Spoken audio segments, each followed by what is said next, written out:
Commander Vexta adjusted her crystalline uniform and gazed through the viewport at the blue-green marble spinning lazily in the void. After 17 years of galactic surveying, she'd seen it all. Gas giants with diamond rain, planets made entirely of cheese, worlds where the dominant species communicated through interpretive dance. But this was supposed to be routine. Standard Class M planet, Commander, announced Dr. Quinlow, her chief xenobiologist, his 6 eyes gleaming with what could only be described as professional boredom. Oxygen, nitrogen atmosphere, liquid water, probably some basic herbivores grazing peacefully while gentle carnivores occasionally nibble on the weak ones, the usual circle of life nonsense. Vexta nodded, suppressing a yawn. The Galactic Survey Corps had catalogued over 40,000 worlds, and honestly, they all started to blend together after a while. Peaceful meadows, docile creatures, maybe some colorful birds that sang pleasant songs. Earth's preliminary scans had shown all the typical markers of a standard biological world. "Anything interesting in the initial readings?" she asked, more out of obligation than curiosity. "Well, there's this bipedal species that seems to have developed some basic tool use," Dr. Kinyar replied, scrolling through his datapad with 2 of his tentacles. "They call themselves humans, apparently. Typical omnivore characteristics, probably spend their days picking berries and avoiding the occasional predator. Nothing we haven't seen a million times before." The ship's intercom crackled to life. "Commander, we're ready for atmospheric entry. ETA to surface 12 minutes. "Excellent. Deploy the standard survey protocol. We'll be done cataloging this backwater planet by lunch." Vexta settled back in her command chair, already mentally composing her report. Another boring day in the life of galactic exploration. Dr. Quinlow was busy calibrating his bioscanners when the first readings came through. His confident expression wavered slightly. That's unusual." "What's unusual?" "The predator-to-prey ratio. It's completely insane. According to these readings, everything on this planet is either trying to kill something else or trying not to be killed. And I mean everything." Vexta leaned forward, her interest finally piqued. "Define everything." "Well, for starters, there are these creatures called wolves that hunt in coordinated packs. And then there are these things called bears that are apparently the size of small shuttlecraft and have claws that can rip through metal. Oh, and something called a shark that's basically a living torpedo with teeth." The commander's confident smile began to fade. "Surely you're exaggerating." "I wish I was. But it gets worse, much worse." 6 hours later, the landing party was having what could generously be called a very bad day. Dr. Quinlow had assembled his finest team of xenobiologists, including the perpetually nervous Zimbo, whose species had evolved from prey animals and therefore treated every shadow as a potential death sentence. "Okay, team," Quinlow announced, trying to project confidence while his tentacles trembled slightly. "We're going to start with the smaller creatures and work our way up. Nothing too intimidating, just basic documentation." Zimbo's 4 eyes darted around the peaceful earth meadow they'd landed in. "Define smaller creatures, sir." "Well, according to the scans, there's this harmless little quadruped nearby. Barely weighs 4 kilograms. Humans apparently keep them as companions, so they must be docile." What approached them was a tabby cat named Mr. Whiskers, who had been having a perfectly ordinary morning until aliens decided to land in his territory. Mr. Whiskers took one look at the strange visitors and did what any self-respecting cat would do. He assessed the situation, determined these beings were inferior, and proceeded to demonstrate exactly who was in charge. "Fascinating," Quinlow muttered, raising his scanner. "It appears to be approaching with some sort of greeting behavior." Mr. Whiskers fixed the aliens with a stare that could have frozen plasma, then opened his mouth to reveal what seemed to the terrified survey team like the gates of the underworld, complete with miniature daggers. "Be the 7 moons of Cathara," Zimbo shrieked. "It's showing us its weapons. It's declaring war." The cat yawned. "Weapons?" Quinlow's voice cracked. Those are just its feeding apparatus, surely." "Sir, those are clearly designed for maximum tissue damage. Look at the serrated edges, the curve optimized for tearing flesh. This creature is a highly evolved killing machine."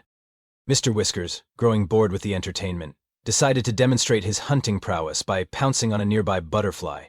The aliens watched in horror as the docile companion animal engaged in what appeared to be a brutal aerial combat maneuver, complete with lightning-fast reflexes and precision strikes. "Sweet nebula," whispered Quinlow. "It's toying with its prey. The psychological warfare capabilities are remarkable." Just then, their security officer Klaxon came thundering over the hill, his massive frame equipped with enough firepower to level a small city. "Sir, I heard screaming. Are we under attack?" "Negative, Klaxon. We're just observing the local wildlife." Klaxon squinted at Mr. Whiskers, who had finished his butterfly hunt and was now grooming himself with the casual indifference of a creature that knew it was absolutely superior to everything around it. "That little thing, it doesn't look dangerous." Mr. Whiskers chose that moment to stretch, extending claws that gleamed in the sunlight like tiny swords. Then he fixed Klaxon with a stare that clearly communicated, "I could end you, but you're not worth the effort." "Okay," Klaxon said slowly. "Maybe it's a little dangerous." "A little dangerous." Zimbo's voice hit frequencies that shouldn't have been possible. "It's a perfect predator. Look at those eyes. They're positioned forward for tracking prey, and those claws retract for stealth approaches. This isn't a companion animal, it's an assassin." That's when the goose showed up. The goose in question was Gerald, a Canada goose who had been having a perfectly pleasant morning until a bunch of weird-looking tourists decided to set up camp in his pond area. Gerald had very strong opinions about tourists, and he was about to share them. "Oh, look," Dr. Quinlow said with relief. "A larger specimen. This one appears to be some sort of waterfowl. Probably harmless. Waterfowl are typically docile creatures that spend their days paddling around peacefully." Gerald honked once. It was not a friendly honk. Did it just issue a territorial challenge?" Zimbo asked, his voice barely above a whisper. "Don't be ridiculous," Quinlow replied, though his tentacles were already reaching for his emergency beacon. "It's just a bird. How dangerous could it possibly be?" Gerald answered that question by launching himself at the aliens with the fury of a feathered missile, wings spread wide, honking what could only be described as battle cries. The survey team scattered, like leaves in a hurricane. "Retreat! Retreat!" Klaxon bellowed, his weapons systems powering up. "We're under attack by the aerial division." "Don't shoot it," Quinlow yelled while running in circles. "We need to study it. We need to understand why it's so aggressive." "I'll tell you why it's aggressive," Zimbo shrieked from behind a tree. "This entire planet is a military installation. Every species has been weaponized." It was at this moment that Gerald decided to demonstrate his true tactical genius by calling for backup. Within minutes, the sky darkened, with the wings of his entire extended family, all of whom had been looking for an excuse to ruin someone's day. "Aerial assault! Coordinated aerial assault!" Klaxon was now firing his weapons at random, missing everything but managing to set several trees on fire. Commander Vex's voice crackled through their communicators. "Survey team, report. What's your status?" "We're pinned down by hostile avian forces," Quinlow shouted over the chaos. "They're using advanced psychological warfare. The honking, the terrible honking." "Calm down, Doctor. You're dealing with primitive bird brains. Surely your superior intelligence can handle this situation." "Insistent, but to small predator count." "What small predator?" "The assassin, the 4-kilogram murder machine that the humans keep as a pet." There was a long pause. "Did you say pet?" "Yes. They domesticate these creatures. They invite them into their homes. They must be completely insane." Another pause. "Doctor, are you telling me that the humans voluntarily cohabitate with predators?" "Not just predators, Commander. According to the database, they also keep creatures called dogs, which are apparently descended from wolves, and they have something called aquariums where they keep miniature sharks for entertainment, and, Quinlow's voice broke. They have institutions called zoos, where they gather all the most dangerous creatures on the planet just to look at them. For fun." The silence from the ship was deafening. "Commander?" Quinlow ventured. "Doctor, I need you to very carefully confirm something for me. Are you saying that humans, the bipedal species we dismissed as harmless berry pickers, are actually the apex predators of this death world?" "Worse than that, Commander. They're apex predators who have turned predation into a recreational activity. They hunt for sport. They eat other predators. They've somehow convinced some of the most dangerous creatures on the planet to live with them voluntarily." The geese, having made their point, finally dispersed, leaving the traumatized survey team huddled together in the smoking remains of their dignity. The Galactic Council chamber was a monument to bureaucratic inefficiency, with representatives from 700 species seated in a complex arrangement that had taken 3 centuries to negotiate and still satisfied no one. Most council sessions dealt with thrilling topics, like trade route regulations and the proper disposal of antimatter waste. Today was different. Emergency session called to order, boomed Regent Fluxar, a being whose species had evolved from something resembling a cross between a jellyfish and a filing cabinet. Commander Vexta, you have requested immediate quarantine protocols for a planet designated as Earth. This is highly irregular. Commander Vexta stood at the center of the chamber, her normally pristine uniform torn and singed from the hasty evacuation. Honorable Regent, esteemed council members, I stand before you today to report that we have encountered the most dangerous world in recorded galactic history. A ripple of what might have been laughter went through the chamber. Admiral Texui, whose species communicated primarily through color changes, flashed a skeptical shade of purple. Commander, your preliminary reports indicated a standard Class M world with typical biological development. Are you now telling us that this Earth poses a threat to galactic civilization? I am telling you that this planet should be classified as a Level 9 death world and placed under permanent quarantine before its inhabitants decide to leave their home system. The chamber erupted in what could charitably be called controlled chaos. 700 different species all talking at once created a sound that resembled a space battle in a musical instrument factory. Order! Order! Fluxar hammered his gavel, which was actually a ceremonial club made from the fossilized remains of his grandfather. Commander, these are serious accusations. You're requesting that we classify an entire world as off-limits based on one survey mission? Regent, let me paint you a picture, Vexta said, activating her holographic display. This creature appears to be a standard herbivore, correct? Large, docile, probably spends its days grazing peacefully. The hologram showed a hippopotamus lounging by a river, looking deceptively peaceful. Seems reasonable. Admiral Texui flashed a confident orange. This creature kills more humans per year than any other large animal on Earth. It can run at speeds that would make our fastest land vehicles jealous, has jaws that can snap a shuttle in half, and is known to attack without provocation. The humans call it a hippopotamus. They also think it's cute. The chamber fell silent. But surely, interjected Counselor Blixnara, whose species had achieved enlightenment through interpretive dance, the humans must fear such creatures? Hemi put them in zoos. For entertainment, children throw food at them. Admiral Texway flashed a deeply disturbed shade of green. You're saying they intentionally approach these death beasts for recreation? That's the least disturbing part. This, Vexta continued, changing the hologram, is called a honey badger. It weighs approximately 12 kilograms. It has been observed attacking creatures 50 times its size, including the aforementioned hippopotamus. It can survive venom that would kill most sentient species, and it has been known to break into human settlements just to cause chaos.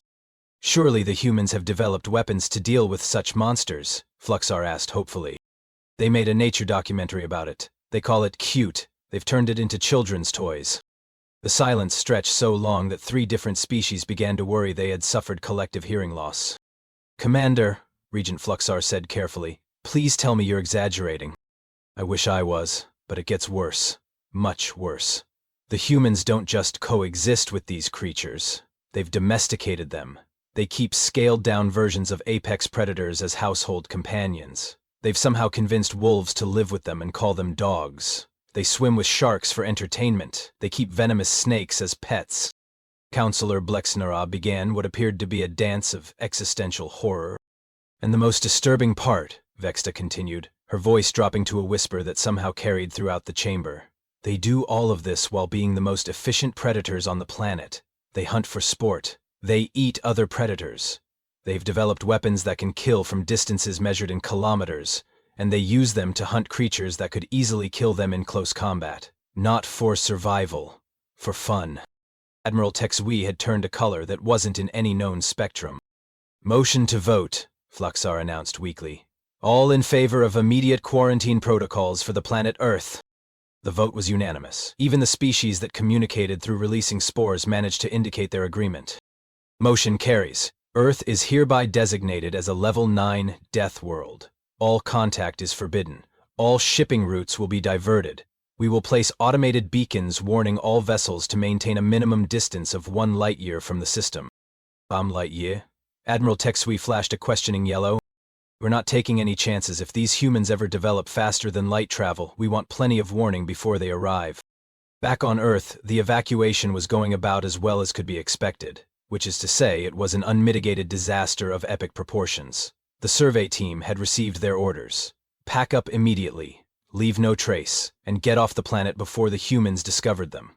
Simple enough, except nothing involving Earth had proven to be simple. "Okay, team," Commander Vexta announced over the communicator. "We have 30 minutes to complete evacuation protocols. Pack only essential equipment. We're leaving everything else behind." Dr. Quinlow was frantically stuffing his research notes into a containment unit when he noticed something disturbing. "Commander, we have a problem. The local wildlife appears to be investigating our landing site." Define investigating. "Well, there's a group of small mammals that have surrounded our equipment. They appear to be conducting some sort of reconnaissance mission." What Dr. Quinlow was describing was actually a family of squirrels who had discovered that the aliens' shiny equipment made excellent climbing structures.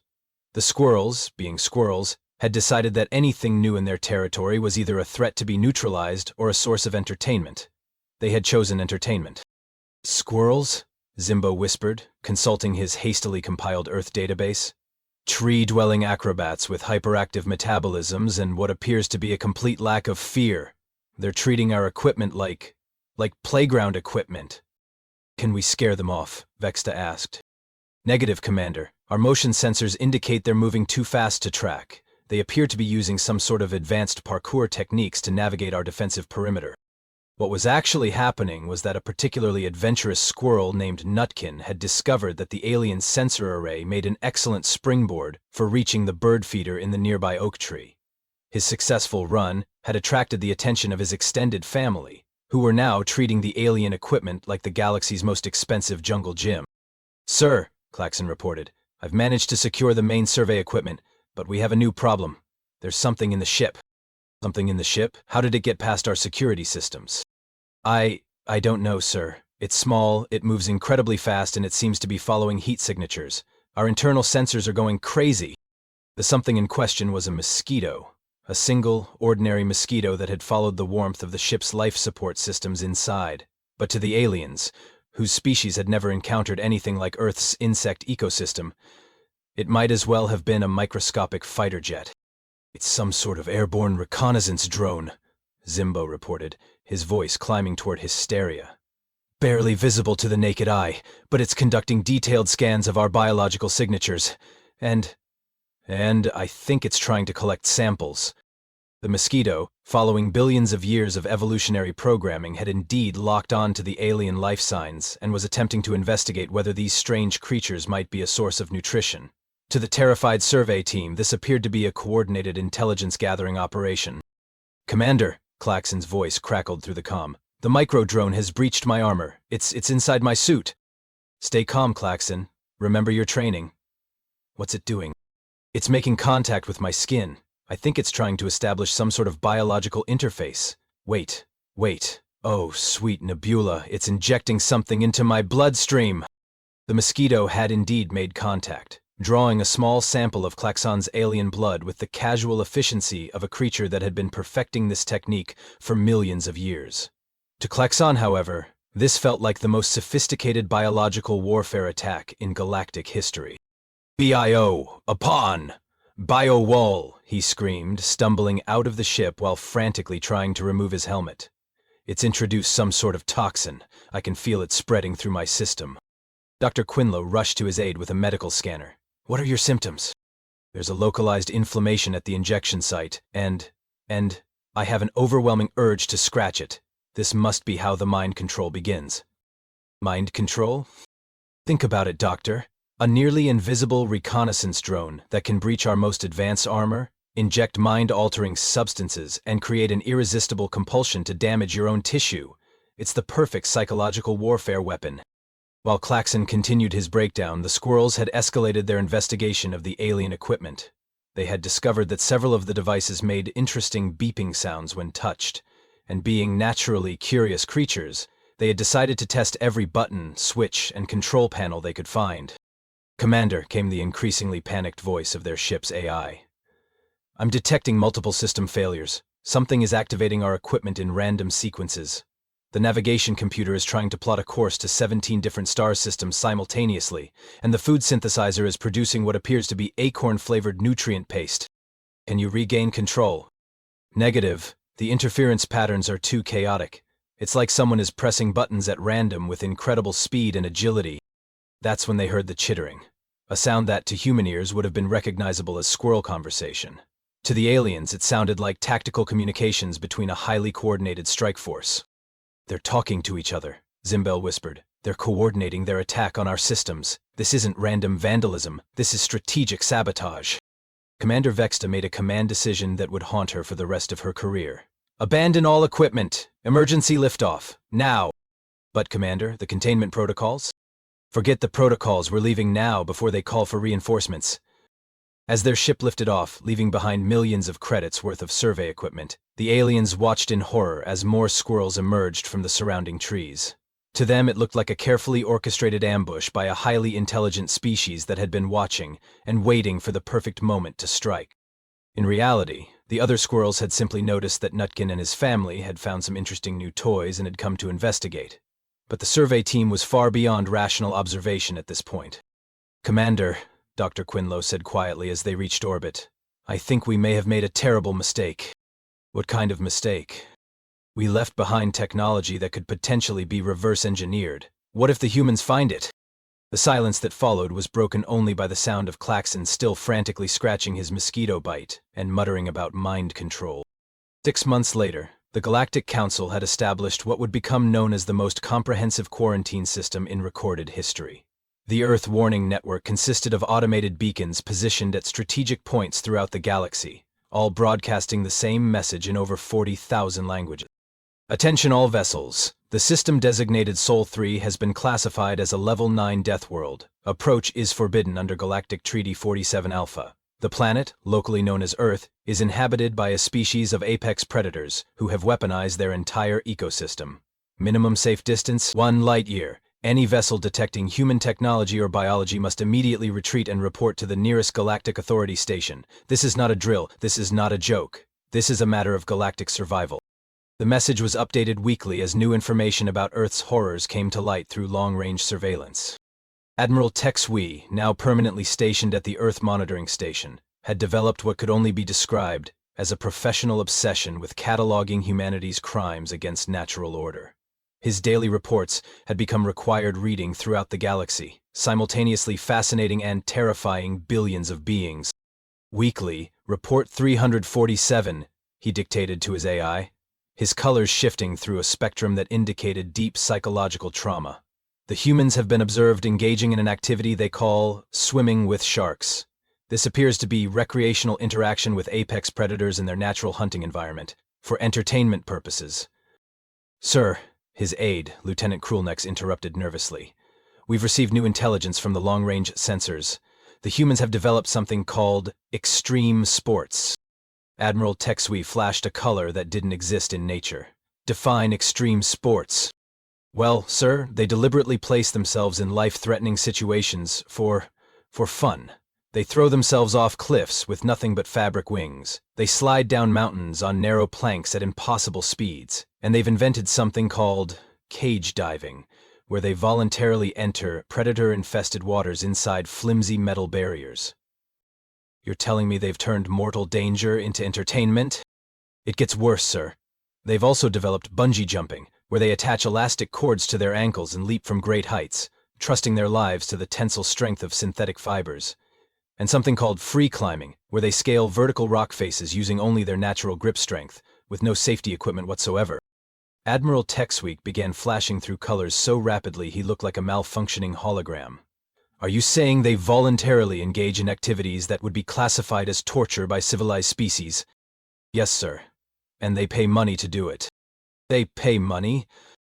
"Substantial amounts, sir. It's become a major industry. They've commercialized their own mortality." The Admiral's aide cleared his throat nervously. "Sir, there's more. We've detected what appears to be organized combat between humans for entertainment purposes. They call it mixed martial arts and boxing.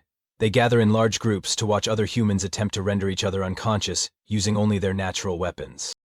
"Their natural weapons?" "Fists, sir, and feet.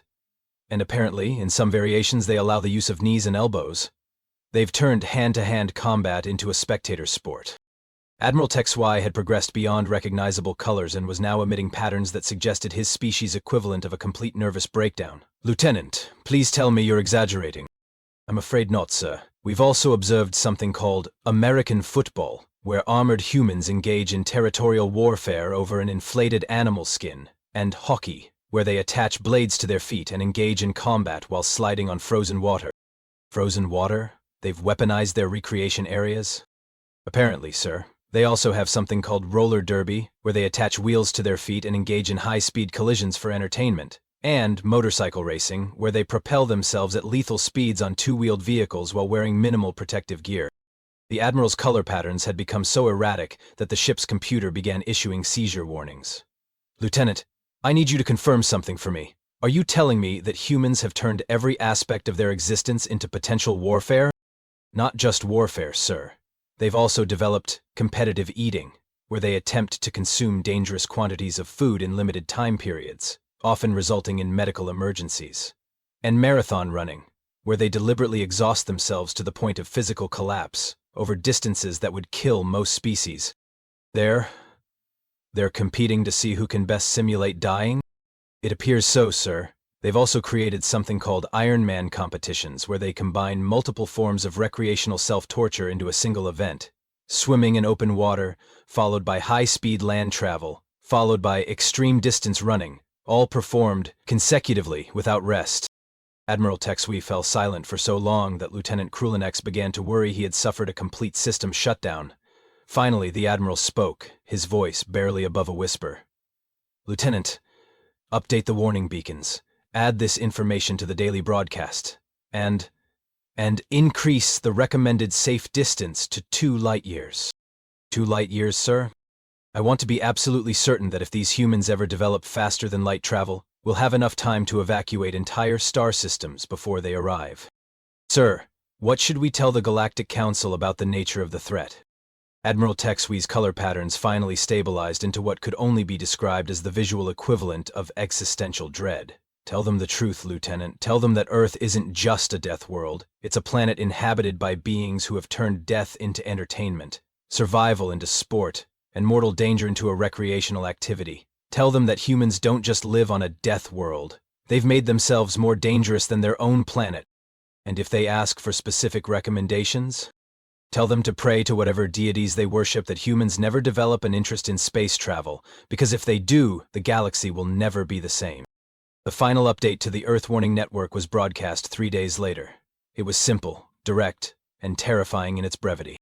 Raised classification, Earth-human combination represents unprecedented threat to galactic stability. Humans have achieved perfect symbiosis with Death World environment. They treat mortal danger as entertainment. They have weaponized recreation. They compete to see who can best simulate dying. Recommendation: if humans develop FTL capability, implement immediate galaxy-wide evacuation protocols. This is not a drill. This is a prayer. And in the deepest, darkest corners of the galaxy, ancient civilizations that had witnessed the rise and fall of countless species read the warning and did something they hadn't done in millennia. They prepared to run. The galaxy had survived wars, plagues, and cosmic disasters, but it had never faced anything like humanity's greatest weapon. The terrifying realization that to humans, the universe wasn't dangerous enough, so they had decided to make it more interesting. The quarantine would remain in place for the next 1,000 years, not because the galaxy feared human weapons or technology, but because they feared human creativity. A species that could turn their own mortality into entertainment was capable of anything. And somewhere on Earth, completely unaware of the galaxy-wide panic they had caused, a human named Dave was about to attempt something called wingsuit flying, while his friend Bob prepared to document the attempt for something called social media. The galaxy shuddered,